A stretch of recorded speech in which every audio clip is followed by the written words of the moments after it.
আমার নবীর মর্যাদার মাহাত্ম্য জন্ম থেকে আরেকবার চলল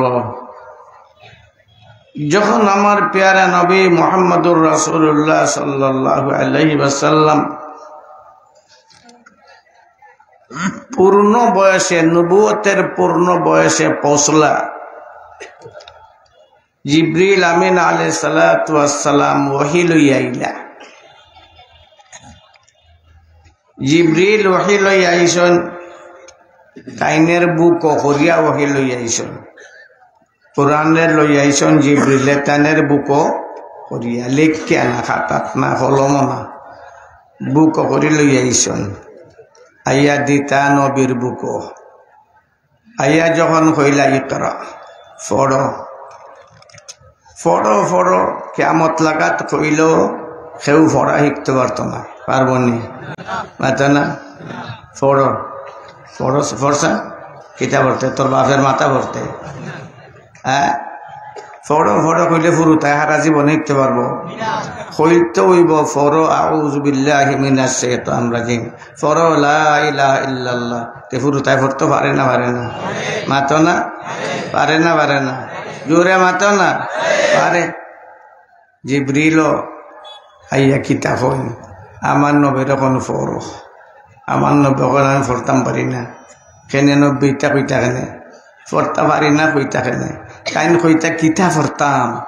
ও জিবরিল তুমি খালি কো ফরো ফরো, কিতা পড়তাম এটা কও না, এটা কইতা নানি? জিবরিলও কিতা পড়তা সেইটা কন্যা, আমার নবীও জিজ্ঞাসা করুন না, মাতো না? জিবরিলও কিতা পড়তা এটা পেশ করুন না। জিবরিল আমিন আলাইহিস সালাতু ওয়াস সালাম আমার নবীর দিমাগ রে প্রস্তুত করার জন্য আইসন। কিতারে? দিমাগ বুঝো তো, মস্তিষ্ক, মস্তিষ্ক রে প্রস্তুত করার জন্য আইসন। মস্তিষ্ক যখন আমার নবীর প্রস্তুত হয়ে যাইব গিয়া, তখন কিতা পড়ার খাওয়া লাগতো না, এমনি বুড়বুড়ি রেখে বাইর হইব। আমরা ইতিহাসের মাঝে আছে ইংরেজরা যে সময় এই সারা ভারতবর্ষরে দখল করে লিছিল,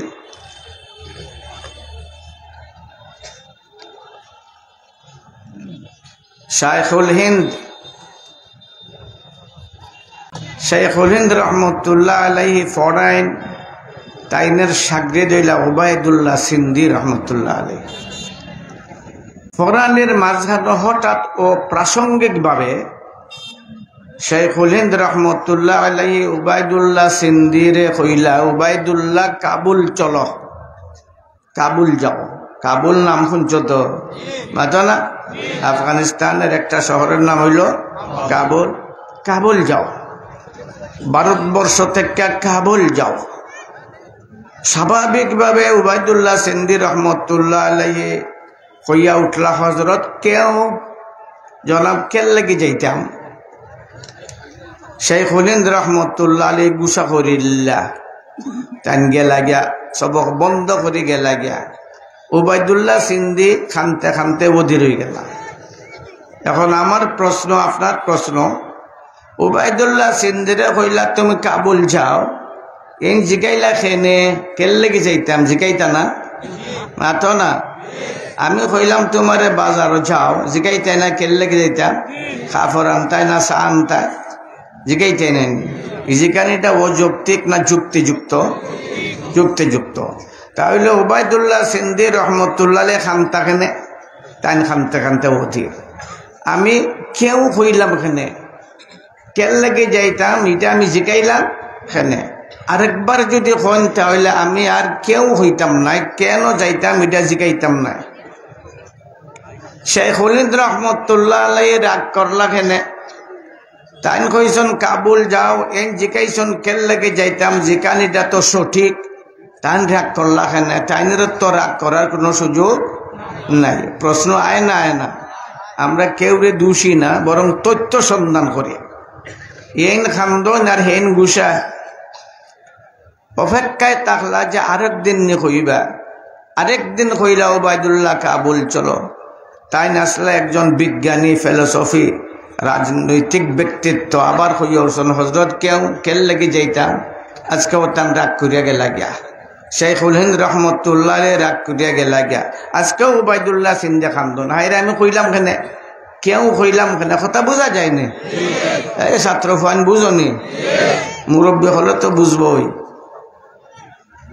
এখন তাই আরো বেশাইয়া খান্দন তাইনেরও রাগ বাড়ি গেছে শেখুল হিন্দ রহমতুল্লাহ রাগ বাড়ি গেছে আর উবাইদুল্লাহ সিন্ধি রহমতুল্লাহ কান্নার মাত্রা বাড়ি গেছে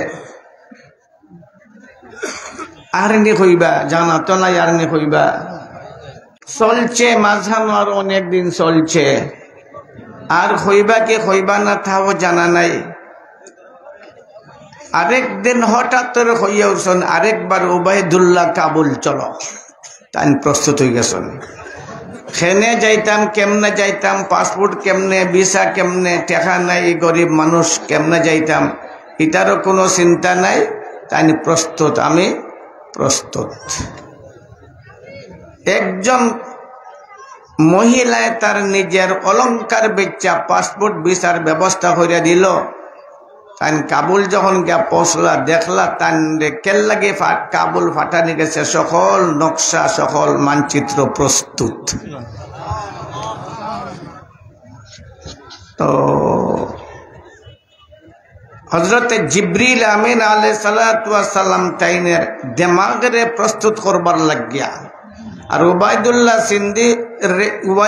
সিন্দির দিমাগরে প্রস্তুত করবার লাগিয়া শেখুল হিন্দের মেহনত একবার দুইবার দেখলা যে তার দিমাগ সৃষ্টি হইছে না শেষবারে যখন উবাইদুল্লাহ প্রস্তুত হয়ে গেল গিয়া বুঝলা যে তার দিমাগ সৃষ্টি হয়ে গেছে গিয়া কিতা করতো আর হওয়া লাগতো না এটা এমনি চলবো গাড়িটা এমনি চলবো চলছে বিরাট ভাবে চলছে ঠিক জিব্রিল আমিন আলাইহিসসালাম আমার প্যারা নবীর দিমাগরে সৃষ্টি করবার লাগিয়া দিলা সিফা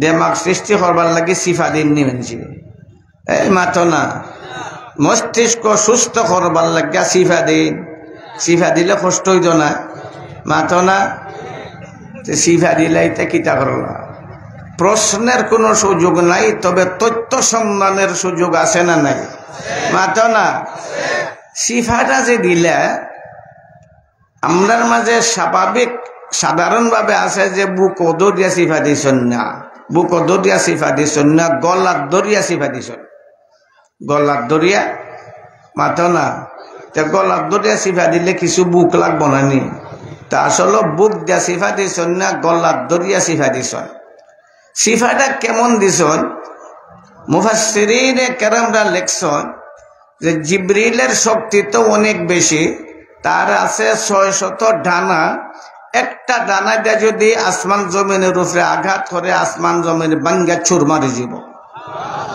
ইলাখান ডানা জিব্রিলের কয়টা 600 জিব্রিলের শরীর শক্তি আছে না নাই মাতো না আছে না নাই আছে লেকশন জিব্রিলে তার সকল শক্তি একত্রিত করিয়ে আমার নবীরে সিফা দিছেন এত জুড়ে সিফা দিছেন যদি হিমালয় পাহাড়ের উপরে সিফা পড়ত তাহলে হিমালয় পাহাড় চুর মারিয়া যাইত কিন্তু আমার নবীরে যখন চিফা দিলা 3 বার চিফা দেওয়ার পরে জিব্রিল হেরান হইছেন আমার নবী হেরান হইছেন না হাত্তা বালাগা মিন্নিল জুহদা এক রওয়ায়াত এটা হাত্তা বালাগা মিন্নিল জুহদা এই হলো একটা রওয়ায়াত তো এর দ্বারা বোঝা গেল জিব্রিলের চেয়ে আমার নবীর শক্তি বেশি না কম মাতো না জোরে মাতো না আর জোরে মাতো না কিন্তু আমার হাফিজ আমাদউদ্দিন ইবনে কাসির রহমাতুল্লাহ আলাইহি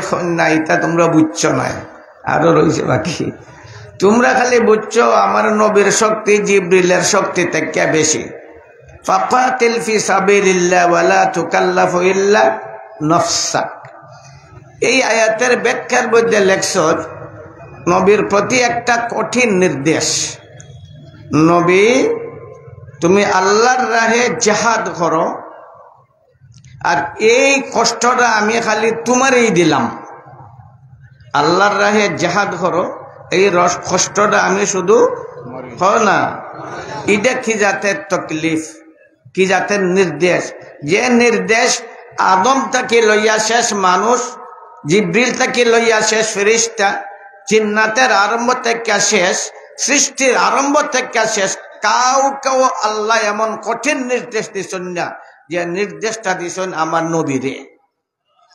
এই নির্দেশটা কিটা, এই নির্দেশের ব্যাখ্যা টান দিছেন, তার অর্থ হইলে এই মোহাম্মদ, সারা আরবের মানুষ যদি তোর বিরুদ্ধে দাঁড়ায় তবুও তুই একলা তারার মোকাবিলা কর। শুধু সারা আরব না, সারা দুনিয়ার মানুষ যদি তোর মোকাবিলায় দাঁড়ায় তুই একলা মোকাবিলা কর। শুধু মানুষ না, মানব দানব সব যদি একত্রিত হইয়া তোর বিরুদ্ধে লড়াই করে তুই একলা লড়াই কর।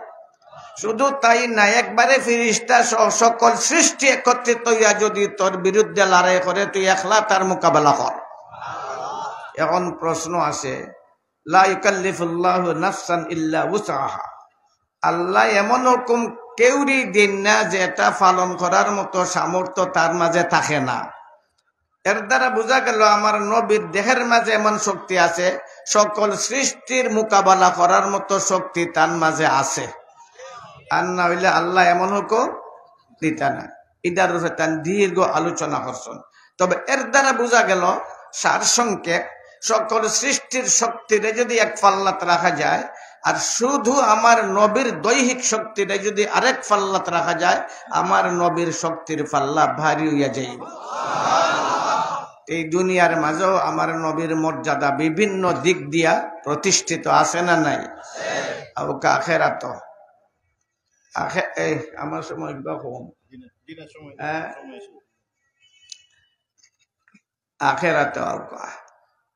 আখেরাত তো আল্লাহ বানাই রাখছেন দুইটা, একটা বানাই রাখছেন জান্নাত, আরেকটা বানাই রাখছেন জাহান্নাম। মাতো না, একটা জান্নাত আরেকটা। রমজান মাসও জাহান্নামের দরজা বন্ধ। ও না, রমজান মাসও জাহান্নামের দরজা ও না, জাহান্নামের দরজা, জাহান্নামের দরজা, জাহান্নামের দরজা বন্ধ। সুতরাং কইবর যারা যাইব এরারে আযাব দিতে হইলে এটা জাহান্নামের আযাব। তো জাহান্নামের দরজা যে বন্ধতে আযাব আইব হমনে? এর থেকে আমরা ফুকাহায়ে কেরামে আবিষ্কার করছেন যে রমজান মাসও যদি কোনো মানুষ মারা যায়, ইমানদার হোক বেঈমান হোক, তার খৈবরের আযাব হইত না। কারণ খৈবরের আযাবটা এটা তো জাহান্নামের আযাব, মাতো না? খৈবরের আযাব, উনানের আযাব, জাহান্নামের দরজা বন্ধতে আযাব আইব হমনে? এর দ্বারা বোঝা গেল রমজান মাসও কেউ মরলে, ইমানদার হোক বেঈমান হোক, রমজান মাসও তার খৈবরের আযাব হইত না। এই জন্য ফুকাহায়ে কেরামে লেখছেন যে রমজান পরে বেঈমানের আযাব শুরু হইব। রমজানের পরে ও না, বেঈমানের আযাব শুরু হইব। কিন্তু মুমিনের ব্যাপারে আমরা আশাবাদী, দয়ার আল্লাহ যেহেতু খৈবরের আযাব থেকে তারে নাজাত দিলাইলে, আশা করা যায় তারে আর কিয়ামত পর্যন্ত আযাব দিতা না।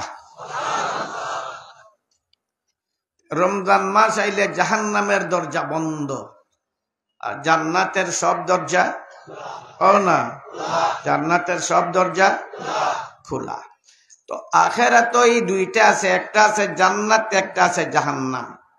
সেই জান্নাতে যারা যাইবা, আদম থেকে লইয়া শেষ নবী ঈসা আলাইহিস সালাম পর্যন্ত যত বড় ছোট নবী রাসূলরা আছেন, কারো জন্য আমার নবীর সুপারিশ ছাড়া জান্নাতে যাওয়া সম্ভব না। বুঝা গেল? আদমও আমার নবীর মুখাপেক্ষী, নূহ আমার নবীর মুখাপেক্ষী, ইব্রাহিম খলিলুল্লাহ আলাইহিস সালাম আমার নবীর মুখাপেক্ষী। যত নবী রাসূলরা আছেন, সকল নবী রাসূলরা আমার নবীর অনাজুরে অনাজুরে অনাজুরে মুখাপেক্ষী। আদম তুমিও যাইতে পারতা না জান্নাত, ঈসা, মূসা, নূহ কেউ যাইতে পারতা না জান্নাত আমার নবীর সুপারিশ ছাড়া। আমার নবী সুপারিশ করবা কি লাগান? এই বিরাট সুপারিশ যেটার নাম আশ-শিফাআতুল কুবরা, এই সুপারিশের জন্য আল্লাহ তাআলা একটা নির্ধারিত স্থান বানাইয়ে রাখছেন, যার নাম হইল মাকামে মাহমুদ। নাম কি? না, মাকামে মাহমুদ। মকামে মাহমুদ গে আমার নবী সুপারিশ করবা, এই বিরাট সুপারিশ এটা করবা আমার নবী মকামে মাহমুদ। কেমনে করবা? সজিদার মাধ্যমে। কেমনে করবা? কেমনে করবা? সজিদা। নমাজও আছে না নাই? নমাজও আছে না নাই? নমাজও আছে না নাই?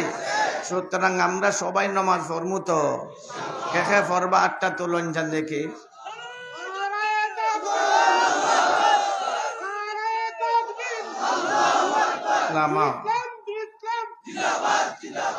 জুস আইয় না বেটা, আমার জুস নাই। তো সজিদাত ফরবা আমার নবী কুনানো গিয়া মকামে মাহমুদ। কুনানো গিয়া না মকামে মাহমুদ। মকামে মাহমুদ জিব্রিল গিয়া ডুবতে পারতা নাই। ফরিস্তা সম্রাট জিব্রিল তাই গিয়া মকামে মাহমুদ ডুবতে পারতা নাই। আজরাইল, ইসরাফিল, মিকাইল কোন ফেরেশতা মকামে মাহমুদ ডুবতে পারতা নাই। কোন জিন, কোন মানুষ, কোন নবী রাসূল কেউ গিয়া মকামে মাহমুদ ঢুকতে পারত না। মকামে মাহমুদ ঢুকবা এবং ঢুকার যোগ্যতা একমাত্র আমরার প্যারা নবী মুহাম্মদুর রাসূলুল্লাহ সাল্লাল্লাহু আলাইহি সাল্লামের মাঝে। মকামে মাহমুদ গিয়া ঢুকবা, ঢুকিয়া সজিদা করবা, সজিদাত করবা। কেত করবা? না জোরে। এই দুনিয়াতে সজিদার বেশি মর্যাদা। আকরাবু মা ইয়াকুনুল আবদু মির রাব্বিহি ওয়া হুয়া সাজিদ। বান্দা যে সময় সজিদা যায়, এই সময় আল্লাহর কুলো জায়গা। সজিদারে আল্লাহ অত পছন্দ করে। আল্লাহর পায়ে সজিদা। কার পায়ে? না কার পায়ে? আল্লাহর পায়ে সজিদা। সজিদাত ফদিয়া সুবহানাল্লাহ সুবহানাল্লাহ তে পড়তা না। আমরা সুবহানা রাব্বিয়াল আলা পড়ি নাই নি? মাতো না সুবহানা রাব্বিয়াল আলা। এটাও আল্লাহর একটা প্রশংসা। সুবহানা রাব্বিয়াল আলা। আমার প্রধান রব তান পবিত্র। আমরা রব পবিত্র না অপবিত্র? জোরে হও না, জোরে হও না। এটা প্রশংসা না? প্রশংসা না? এটাও প্রশংসা। বন্দারও আল্লাহ শিখাইছেন আল্লাহর প্রশংসা নবীর মাধ্যমে। আমার নবী তো দুনিয়া থাকতে সুবহানা রাব্বিয়াল আলা এটা বলতেই পড়ছেন, কিন্তু মকামে মাহমুদের মাঝে যখন সজদা করবা, এই সময় কিতাব পড়বা এটা তাই জানুন না। এখন পর্যন্ত জানুন না, অতীতও জানছেন না, বর্তমানও জানুন না, ভবিষ্যতেও জানতা না, কিয়ামতের দিনও জানতা না। একমাত্র যখন তান সজিদাত ফরি যাইবা, সজিদাত ফরার পরে আল্লাহ রুহানি তৌরে তান কলবের মাঝে কিতাব পড়বা এটা জানাইয়ে দিবা। এমন প্রশংসা করবা সজিদার মাঝে আল্লাহর, এমন প্রশংসা করবা আল্লাহর কোন সৃষ্টি আজ পর্যন্ত করছে না, করতে পারত না। এর লাগে আমার নবীর নাম হইল আহমদ। আমার নবীর নাম না জোরে, না জোরে। আহমদ সবচেয়ে বেশি প্রশংসাকারী। ইসমে তফজিল নেই নাকি? হ্যাঁ, তো আহমদ যখন সজিদাত ফরিজি ব্যাগিয়ার আল্লাহর এই প্রশংসা করবা, যে প্রশংসা কেউ জানে না, কেউ জানে না, জিবরিলও জানে না, মিকাইলও না, আজরাইলও, ইসরাফিলও, কোন নবী রাসূলও জানে না। এমন প্রশংসা করবা আমার নবী, যে প্রশংসা করার কারণে আল্লাহ তাআলার রহমতের সাগর তরঙ্গায়িত হইব। আল্লাহ নবীর লক্ষ্য কইবা, ইয়া মুহাম্মদ, ইয়া মুহাম্মদ, ইয়া মুহাম্মদ ইরফা রাসাক সাল তোতা, সাল তোতা, ইরফা রাসাক সাল তোতা। মাথা তুল, মাথা তুল, মাথা তুল, মাথা তুল, মাথা তুল। এ মুহাম্মদ মাথা তুল, যে তা চাইবে ইটা দিলাইমু।